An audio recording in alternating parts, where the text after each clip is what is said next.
Cela ne me regarde pas. Je me mêle souvent de ce qui ne me regarde pas. Je ne change pas, j'ai toujours été ainsi. Ils veulent te parler tout ça. Je les ai entendus, mais aussi je les connais, je sais.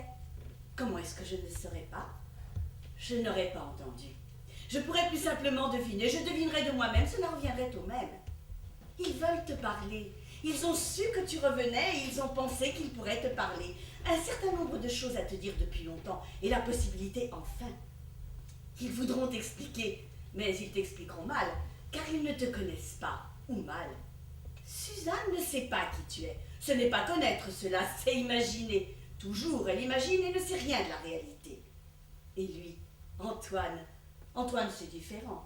Il te connaît, mais à sa manière, comme tout et tout le monde, comme il connaît chaque chose ou comme il veut la connaître, s'en faisant une idée et ne voulant plus en démordre. Ils voudront t'expliquer, et il est probable qu'ils le feront, et maladroitement, ce que je veux dire. Car ils auront peur du peu de temps que tu leur donnes, du peu de temps que vous passerez ensemble. Moi non plus, je ne me fais pas d'illusions. Moi aussi, je me doute que tu ne vas pas traîner très longtemps près de nous dans ce coin-ci. Tu étais à peine arrivé, je t'ai vu. Tu étais à peine arrivé, tu pensais déjà que tu avais commis une erreur et tu aurais voulu aussitôt repartir. Ne me dis rien. Ne me dis pas le contraire. Ils auront peur. C'est la peur, là aussi. Ils auront peur du peu de temps et ils s'y prendront maladroitement. Et cela sera mal dit ou dit trop vite, d'une manière trop abrupte, ce qui revient au même. Et brutalement encore. Car ils sont brutaux, l'ont toujours été et ne cessent de le devenir. Et durs aussi. C'est leur manière. Et tu ne comprendras pas. Je sais comment cela se passera et c'est toujours passé. Tu répondras à peine 2 ou 3 mots et tu resteras calme, comme tu as appris à l'être par toi-même. Ce n'est pas moi ou ton père encore moins. Ce n'est pas nous qui t'avons appris cette façon si habile et détestable d'être paisible en toutes circonstances. Je ne m'en souviens pas. Ou je ne suis pas responsable. Tu répondras à peine 2 ou 3 mots, ou tu souriras, la même chose, tu leur souriras. Et ils ne se souviendront plus tard, ensuite, par la suite, le soir, en s'endormant, ils ne se souviendront que de ce sourire. C'est la seule réponse qu'ils voudront garder de toi. Et c'est ce sourire qu'ils ressasseront et ressasseront encore. Rien ne sera changé, bien au contraire.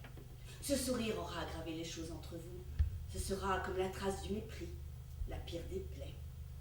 Elle, Suzanne, sera triste à cause de ces 2 ou 3 mots, à cause de ces justes 2 ou 3 mots jetés en pâture, ou à cause de ce sourire que j'ai dit. Et à cause de ce sourire ou de ces justes 2 ou 3 mots, Antoine sera plus dur encore et plus brutal lorsqu'il devra parler de toi, ou silencieux et refusant d'ouvrir la bouche, ce qui sera plus mal encore. Suzanne voudrait partir. Elle l'a déjà dit peut-être, aller loin, vivre une autre vie, ce qu'elle croit, dans un autre monde, ces histoires-là. Rien de bien différent si on s'en souvient. Je m'en souviens. Rien de bien différent de toi, plus jeune qu'elle et rien de moins grave. Le même abandon. Lui, Antoine, il voudrait plus de liberté. Je ne sais pas le mot qu'il emploie lorsqu'il est en colère. On ne croirait pas à le voir, mais souvent il est un homme en colère.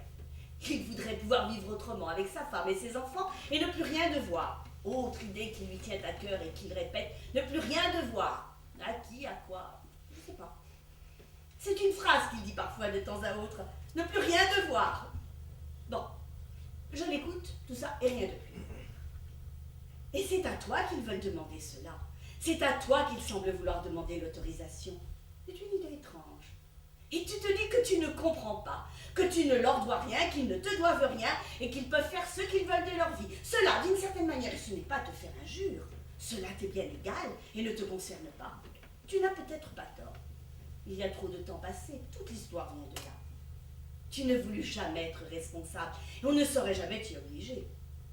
Et tu te dis peut-être aussi, je ne sais pas, je parle, tu te dis peut-être aussi que je me trompe, que j'invente, qu'ils n'ont rien à te dire et que la journée se terminera ainsi, comme elle a commencé, sans importance, sans nécessité, bien, peut-être.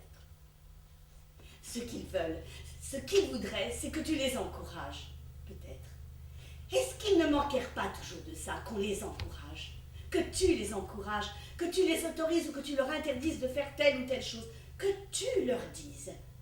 Que tu dises à Suzanne, même si ce n'est pas vrai, un mensonge, qu'est-ce que ça fait?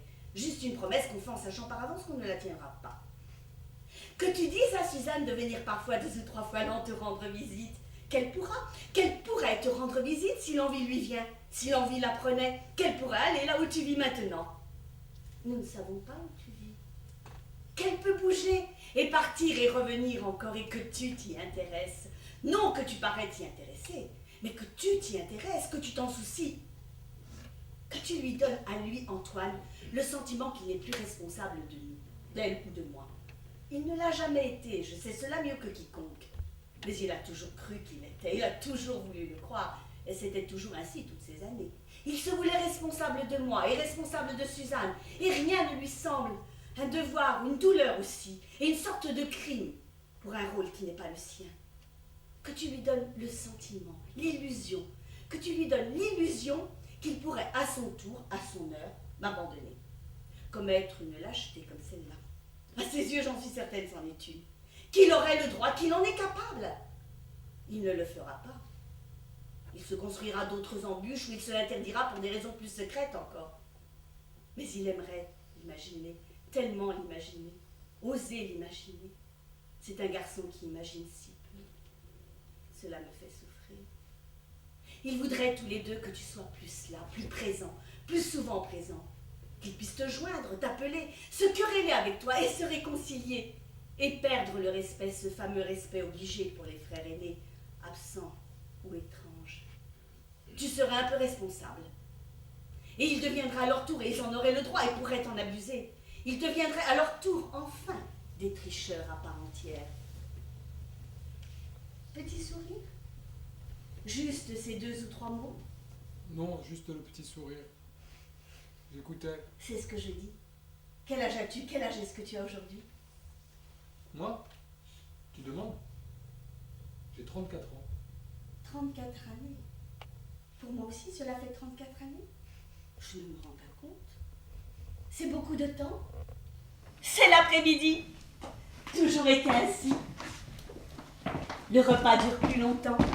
On n'a rien à faire. On étend ses jambes.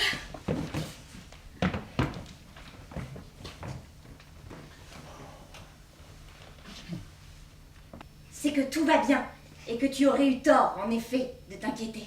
Le dimanche, Maman, je n'ai rien dit, je racontais à Catherine. Le dimanche, elle connaît ça par cœur. Laisse-la parler, tu ne peux laisser parler personne, elle allait parler. cela le gêne. On travaillait, leur père travaillait, je travaillais, et le dimanche, je raconte, n'écoute pas. Le dimanche, parce qu'en semaine, les soirs sont courts, on devait se lever le lendemain. Les soirs de la semaine, ce n'était pas la même chose. Le dimanche, on allait se promener toujours et systématique. Où est-ce que tu vas? Qu'est-ce que tu fais? Nulle part, je ne vais nulle part. Où veux-tu que j'aille? Je ne bouge pas, j'écoutais. Le dimanche. Reste avec nous. Pourquoi non? C'est triste. C'est ce que je disais. Tu ne le connais plus. Le même mauvais caractère, borné, enfant déjà, rien d'autre, et par plaisir souvent. Tu le vois là comme il a toujours été. Le dimanche, ce que je raconte, le dimanche nous allions nous promener. Pas un dimanche on ne sortait pas, comme un rite, je disais cela, un rite, une habitude. On allait se promener, impossible d'y échapper. C'est l'histoire d'avant, lorsque j'étais trop petite ou lorsque je n'existais pas encore. Bon, on prenait la voiture. Aujourd'hui, vous ne faites plus ça. On prenait la voiture. Nous n'étions pas extrêmement riches, non, mais nous avions une voiture. Et je ne crois pas avoir jamais connu leur père sans une voiture, avant même que nous nous marions. Marions? Avant qu'on ne soit mariés. Je le voyais déjà, je le regardais. Il avait une voiture, une des premières dans ce coin-ci, vieille et laide et faisant du bruit, trop. Mais bon, c'était une voiture, il avait travaillé et elle était à lui, c'était la sienne. Il n'en était pas peu fier. On lui fait confiance. Ensuite, notre voiture, plus tard. Mais ils ne doivent pas se souvenir, ils ne peuvent pas, ils étaient trop petits. Je ne me rends pas compte, oui. Peut-être. Nous en avions changé.